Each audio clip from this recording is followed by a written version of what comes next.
আল্লাহর কসম করে বললে ভুল হবে না, এই দুনিয়ার মুসিবত, দুনিয়ার বিপদ, এটা কোনো মুসিবত নয়, এটা কোনো বিপদও নয়।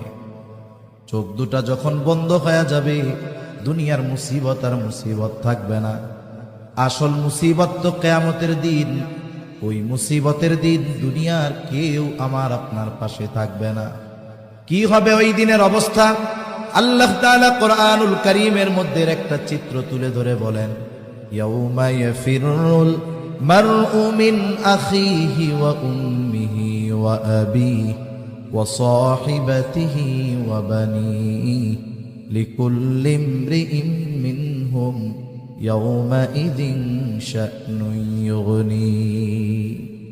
আল্লাহ তাআলা বলেন, কিয়ামতের দিন ভাই ভাইয়ের থেকে পলায়ন করবে। ওয়া উম্মিহি ওয়া আবিহি, পিতামাতার থেকে পলায়ন করবে। ওয়া সাহিবাতিহি ওয়া বানিহি, স্ত্রী সন্তানদের থেকে পলায়ন করবে।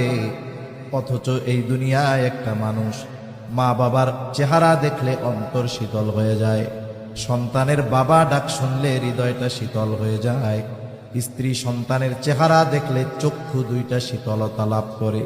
কিন্তু কিয়ামতের দিন কেউ কারো সাথে দেখা হোক এটা কামনা করবে না। প্রত্যেকটা মানুষ নিজের চিন্তায় বিভোর থাকবে, সকলেই চিন্তিত থাকবে। আমার আপনার নবীজিও সেই দিন চিন্তিত থাকবে।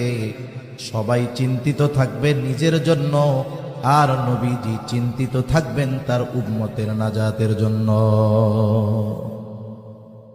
সেই দিন মানুষেরা এমনটাও আল্লাহ তাআলার কাছে বলবে, আল্লাহ, সারা দুনিয়ার সব মানুষকে জাহান্নামে দিয়ে হলেও আপনি আমাকে মাফ করে দেন।